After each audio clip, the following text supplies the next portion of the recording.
제가 불교권 그 유튜브를 봤습니다. 법륜 스님이 이제 뭐죠? 질의에 대답하는 걸 했는데 어떤 여자분이 아마 제사가 많은 것 같아요.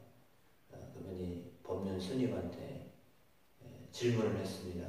요는 요즘에는 제사도 안 드리고 특별히 그 기간이 길어지면 여행을 가는데 이거에 대해서 어떻게 생각하십니까? 이렇게 질문했거든요. 법륜 스님이 대답을 하기를 제사를 드리면 좋고 안 드려도 괜찮은 거다 이렇게 얘기했어요. 왜냐하면 그게 맞는 말이 유교에서 우리나라 최초의 그 서원, 소수서원이라고 하는 곳이 요즘 말로 말하면 대학이거든요. 그러니까 세계에 있는 어떤 대학보다도 더 오래된 최초의 대학이다라는 자부심이 있어요. 유교 쪽에서 우리나라 그 성균관보다 더 오래된 곳이다라고 하는 곳에서 박물관을 세우신 분이 계신데 그분이 그 극동방송의 어떤 프로그램에 나오셔가지고 인터뷰를 했단 말이에요. 찾아가서 그분도 얘기를 하기를 유교에서 이야기하는 그 제사, 요즘 말로 사람들이 생각하는 조상 제사는 유교에서 나온 게 아니다. 그런 토착 문화와 결탁돼 가지고 나온 거지 유교에서는 제사를 이야기하지 않는다. 유교에서 제사는 그걸 얘기하는 게 아니다라는 명확한 그 학문적인 이야기를 했거든요. 그러면 보통 사람들이 알고 있는 그러니까 제사를 안 드려야 되냐 안 드려야 되는 문제 때문에 갈등을 빚는 수많은 사람들이 잘못 알고 있는 것이 그 제사는 사실은 유교에서 말하는 제사도 없어요. 유교는 제사를 이야기하지 않아요. 효도하라고 이야기하지 제사 드리라는 얘기가 유교에서 나온 얘기가 아니라고요. 그건 토속 문화에서 나온 거예요. 샤머니즘이나 이런 쪽에서 나온 거예요. 근데 그게 조선시대에 이렇게 혼합돼 가지고 제사를 드리도록 그렇게 나온 거지 실제로 유교에서는 제사를 말하지 않아요. 왜냐하면 사람들의 마음에 이렇게 하면 내가 복을 받겠구나 라고 하는 그런 심리가 있잖아요. 난 평상시 못했어. 근데 내가 제사를 한번 드리면 이걸로 인해서 내가 복을 받을 수 있다라는 말을 들으면 위로가 되잖아요. 위안이 되고 복을 준다는데 그걸 싫어하는 사람이 어디 있겠어요. 그러니까 되든 안 되든 사실은 효과가 있든 없든 상관이 없어. 왜? 내 마음에 그냥 복이 된다는 소리를 들으면 그게 복이 된다고 생각하니까. 사실 그거는 뭐예요? 믿음이거든요. 그건 믿음이에요. 자기가 알고 있는 자기가 믿는 믿음이거든요. 그렇다고 말하면 제사를 드렸냐 안 드렸냐 이게 문제가 아니라 믿음의 문제라는 거예요. 엄밀하게 따지면 믿음의 문제거든요. 그러니까 종교는 사실은 어떻게 보면 종교라고 말해도 안 되겠지만 그 믿음의 문제예요. 그러면 행위를 했냐 안 했냐 이 문제가 아니라고요. 법륜 스님이 한 얘기가 명확한 얘기예요.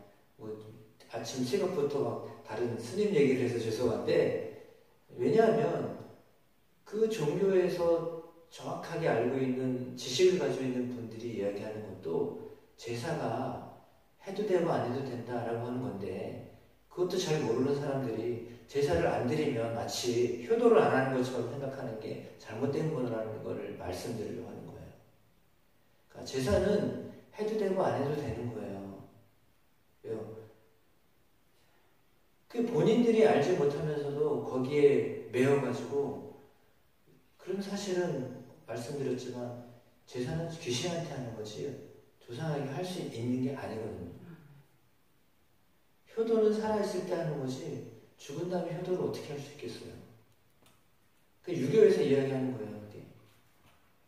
그건 뭐 어느 종교나 다 그렇게 얘기하죠. 그럼 살아있는 사람들한테 불효하라고 가르치겠어요? 그건 말이 안 되는 거예요. 그렇다면 사실 어떻게 보면 무당이나 이런 데에서 온 거예요. 토속 종교에서 온 거예요. 왜? 그 사람들이 먹고 살아야 되니까. 그렇잖아요. 그러니까 엄밀한 의미로 따지면 그 제사를 드리게 하는 것은요. 제사 해가지고 굿하고 이런 데서 돈을요, 잘 모르지만 몇만 원짜리 굿은 없는 걸로 알고 있어요. 그럼 다 누구 좋아하라고 하는 거예요? 엄밀히 따지면 그냥 위로받으려고 하는 거예요. 자기를 위해서 하는 거예요. 그러니까 명확하게 알아야 돼요. 근데 그거를 자기를 위해서 하는 거지만 실상은 제사를 드리거나 구슬하는 것은요, 귀신한테 하는 거잖아요. 그럼 그게 진짜 좋은 건가? 그렇지 않거든요. 귀신의 세에서 좋을 리가 있어요. 그거는 말이 안 되는 거예요. 정말 살아계신 하나님께 하거나 살아있는 부모한테 잘해야 되는 거지, 그 말이 안 되는 거예요. 정말 말이 안 되는 소리를 하는 거예요. 근데도 그냥 위안을 얻으려고. 그리고 이렇게 하면 죄송한 말이지만 떡고물이 떨어지니까. 그렇잖아요. 절에 가서 제사를 드리면 그 수십만 원, 수백만 원 저기를 하잖아요. 그게 떨어지니까 하는 거지. 사실은 명확하게 엄밀하게 따지면 그런 거예요. 사실 교회도 마찬가지예요. 교회에도 내가 헌금을 많이 했으니까 하나님이 나를 복주게. 이거는요, 절에서 하는 거랑 똑같은 얘기를 하는 거예요. 절대 그렇지 않아요. 그거는 행위예요. 행위로 복을 받는다? No, 절대 아니에요. 우리가 행동을 해가지고 행위로 어떻게 복을 받아요? 믿음으로 복을 받는 거죠. 그러니까 내가 수천만 원, 수억 원 헌금해서 내가 복을 받겠다? No, 절대 아니에요. 그렇게 해가지고 복을 받는다? 절대 아니에요. 내가 매일 새벽을 하니까 복을 받는다? No! 그건 행위예요, 행위. 행위로 복을 받는 게 아니에요, 우리는. 믿음의 생활로 복을 받는 거죠. 그러니까 내가 죄송하지만 매일 새벽에 왔는데 어쩌다 하루 빠질 수도 있어요. 힘들어서. 그러면 내가 하나님께 내가 죄를 범했다. No! 그렇게 생각하면요, 여러분은 율법에 매여 있는 사람이에요. 내가 바리새인이에요. 그게 아니라니까요. 믿음의 생활을 하셔야지. 그게 아니에요. 그건 율법이에요. 자기 스스로를 율법에 매이는 거예요. 율법은 구원을 못 줘요.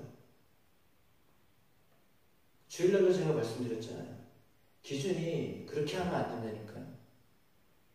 믿음으로 사는 거죠. 행위로 사는 게 아니란 말이에요. 근데 그럼에도 불구하고 왜 여러 가지를, 오늘 말씀에는 그 말씀이잖아요. 제사는 여러 번 드려야 되는 건데 그 제사를 예수님이 다 완성하셨다라는 겁니다. 그러니까 더 이상 제사는 필요 없다는 겁니다. 그 제사는 구약에서 말하는 제사이기도 하지만 실상은 모든 사람들이 생각하고 있는 일상적인, 지금 뭐 거의 상식적으로 생각하지만 그것도 잘못된 상식인데 그 제사가 필요 없다는 얘기예요. 왜냐하면 제사를 예수님이 완성하셨기 때문입니다.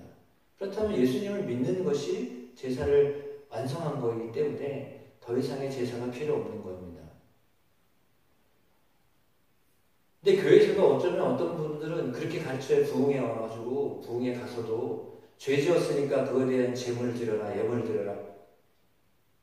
하나님 그걸 요청하신 적이 없어요. 어디 성경에 그런 얘기가 있어요? 그거는 말이 안 되는 소리예요. 너무 잘못 알고 있어요. 샤머니즘적인 그런 기복신앙에 너무 물들어 있어가지고 이렇게 하면 복을 받는다. 그거 아니에요. 그러니까 절대 하나님은 그거를 원하시지 않아요. 믿음을 요청하시는 거지. 내가 죄졌으니까 죄에 대한 예물을 드려야 돼. 성경 어디에도 그게 없어요. 예수님이 그런 말씀 하신 적도 없고요. 그거는 구약시대의 얘기예요. 구약시대 제사는 예수님이 다 완성하셨다니까요. 그러니까 더 이상 그런 것에 여러분 매이지 않으셔야 돼요. 그러니까 내가 믿음으로 하는 거지, 내가 자녀들을 위해서, 사실 죄송합니다. 일천번제도 사실 똑같아요. 일천번제 그거 하라고 한 적이 없어. 근데 그걸 만든 거야, 교회에서. 사실 그것도 사실은 엄밀한 의미로는요, 그렇게 하면 안 되는 거예요. 그건 샤머니즘적인 거예요. 그 마음이 우러나서 하는 거지, 그거를 이거 만들어가지고 하는 거잖아요. 정말 잘못된 거예요. 그건. 왜요? 자기가 복을 어떻게 해서 복을 받아요? 할 수 없는 사람은 그럼 복을 못 받아요? 생각을 해보세요. 일천문제 못 드리는 사람은 복을 안 주시는 하나님이? 그렇지 않거든요. 그러니까 그런 것에 대해서 엄밀하게 잘 알고 해야 되는데 너무 기복적인 신앙이 우리 안에 들어와 있기 때문에 그런 거예요. 그러니까 제사, 제물 이거는 기독교와 거리가 먼 거예요. 엄밀한 의미로 따질 때 거리가 먼 거예요. 그러니까 예수님을 믿음으로 사는 거죠. 우리가 예물을 드린다는 것은요, 감사함으로 하는 거예요. 복을 받으려고 하는 것, 그거 다 기복신앙이에요. 그러니까 어떻게 보면은 죄송합니다. 법륜 스님이 얘기한 것처럼 그러니까 하면 좋은 거고 하지 않아도 상관이 없는 거고 똑같은 원리예요. 내가 할 수 있으면 하면 좋은 거고 하지 안 해도 상관이 없는 거예요. 명확한 의미로 따지면 그런 거예요. 그런데 왜 그러면 교회에서는 헌금을 하라고 하느냐? 그거는 마음이잖아요. 내가 마음으로 하나님의 나라를 위해서 헌신하겠습니다라고 하는 의미로 한다면 그것은 하나님 나라에 쌓인다라고 믿는 믿음으로 하는 거니까 그거는 하나님 받으시는 거예요. 근데 말한 것처럼 해도 좋고 안 해도 좋은 건데 그러면 예물을 그러면 누구는 드려도 되고 누구는 안 드려도 믿음이라니까요. 그러니까 믿음으로 할 수 있으면 믿음으로 해서 믿음의 열매를 거둘 수 있으면 그것보다 더 좋은 일이 어디 있겠어요. 근데 그걸 하지 않은 것도 죄가 되느냐? 그건 죄는 아니란 말이에요. 근데 그걸 자꾸 따져서 왜 이렇게 하고 안 하고 그거는 우리가 잘못 생각하고 있는 거예요. 하나님이 그걸 원하시지 않거든요. 그러니까 그 행위로 인하여서 뭔가를 하려고 한다라고 하는 것은요. 철저히 여러분들이 배격하셔야 돼요. 그러니까 내가 믿음으로 한다라고 하면은 괜찮은 거예요. 근데 그게 아니라 내가 행동을 통해서 복을 받겠다. 그건 하나님이 원하시는 게 아니라요. 그러니까 우리가 믿음으로 근거한 거냐, 믿음이 아니냐, 그걸로 그렇게 기준을 삼으시면 돼요. 그러니까 주님이 뭘 기뻐하실까? 이게 믿음으로 하는 거지 행위로 하는 게 아니잖아요. 행동으로 해서 내가 이런 행동을 하면 하나님이 그거는 어떻게 보면 공적주의고 정말 주님이 원하시는 게 아니란 말이에요. 하나님은 여러분 자녀들이 다 잘 되기를 원하겠어요? 아니면 누구만 잘 되기를 원하겠어요? 하나님이 누구는 잘 되기를 원하고 누구는 안 되기를 원하시는 하나님이시겠어요? 하나님이 이렇게 불공평한 하나님이에요? 부모님이 자기한테 잘한다고 해서 잘 되기를 원하고 자기한테 못한다고 해서 쟤는 안 돼도 되고 그런 부모님의 마음이 진짜 부모님의 마음이에요? 삐뚤어진 거죠. 이거 온전하지 못한 거죠. 근데 하나님은 온전하신 분이잖아요. 그러니까 하나님을 자꾸 곡해하시면 안 돼요. 그러니까 그렇게 하면 어떤 결과 나오냐면 우리가 이런 행동을 하면 행동을 하지 않는 사람을 비판하게 돼요. 왜 저렇게밖에 안 하나? 비판하잖아요. 그럼 그거 자체가 우리가 그게 죄를 짓는 거예요. 내가 하나님 앞에 그냥 똑바로 서면 되는 거지. 왜 다른 사람이 차냐 안 하냐 그거를 내가 왜 그거를 얘기하고 그거 똑같은 거예요. 그걸 왜 내가 얘기를 해요? 하나님이 하시는 일을. 우리는 너무 잘못된 것이 너무 많아요. 잘한다고 생각하는 게 사실은 잘하는 게 아니라 비판하고 판단하는 일을 한단 말이에요. 그러니까 믿음으로 살아야지 자꾸 행위로 뭔가를 하려고 하면 하나님이 보실 때 어긋난 부분들이 상당히 많아요. 그럼 누가 많이 하겠어요? 신앙생활 오래 하는 사람이. 그런 일을 되게 많이 하는 거예요. 제일 많이 하는 거예요. 근데 하나님이 그거를 원하지 않으셔요. 오히려 왜요? 하나님은 약한 자를 잘하기를 원하시지 약한 자에게 너 왜 그렇게 했어? 이렇게 하기를 원하시겠어요? 그렇지 않거든요. 오히려 그들이 더 힘을 얻고 믿음을 못 사니까 하나님의 마음은 어디가 있겠어요? 그런 사람들의 마음에 가 있는 거죠. 그리고 잘하는 사람은 잘하고 있으니까. 근데 우리가 자꾸 그냥 우리가 하는 행동으로 사람을 자꾸 보면 비판하게 돼요. 판단을 하게 되는 거예요.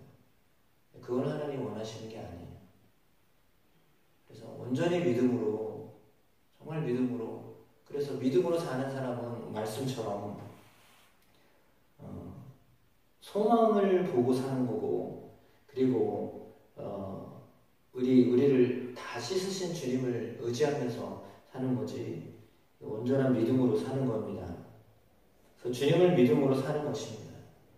그 믿음으로 사는 것이 마치 우리가 어떻게 나는 신앙생활 잘하고 있는 사람으로 생각하면서 다른 사람들을 이렇게 내 수준에 미달됐다고 생각해서 자꾸 이렇게 보려고 하면 그거는 아니에요. 그런 마음을 가지면 그거는 바리새적인 사고를 가지고 사는 거예요.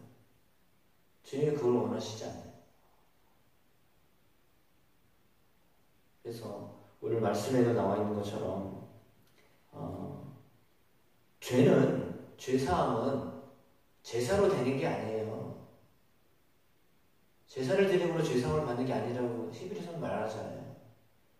그림자라고 말씀드렸죠. 어제도. 그림자이거든요. 제사는 그림자예요. 그런데 그 그림자를 예수님이 완성하신 거예요. 제사를 주님이 십자가 죽으심으로 제사를 완성을 하셨어요. 그래서 우리가 예수님을 믿으면 되는 거예요. 그 믿음 안에 다 녹아져 있어요. 따라서 지금도 예수님을 믿으며 주님이 우리 안에 와 계신다고 믿고 그 주님이 나에게 말씀하시는 대로 그 음성을 들으며 살아갈 수 있으면 그게 믿음의 생활을 하는 거예요. 근데 그게 아니라 자꾸 다른 어떤 걸로 자꾸 하려고 하면 그게 아닌 거죠. 그러니까 우리가 하나님의 음성을 들어야 되는 이유는 주님이 원하시는 것을 하는 게 믿음이지, 자꾸 어떤 다른 행위로 뭔가를 얻으려고 하는 것, 이게 아니라는 거예요. 그러니까 정확하게 하나님의 말씀대로 살아가는 거. 근데 여기서 이제 오류가 오는 것이, 그러면 하나님의 말씀을 따라 사는 게 율법으로 사는 게 아니라 믿음으로 살아야 된다는 걸 말씀드리는 거예요. 그러니까 자유함 가운데 의지하면서 따라가는 것을 주님이 원하시는 거지, 이거 이렇게 해야 되니까 그건 자유함이 없잖아요. 그 안에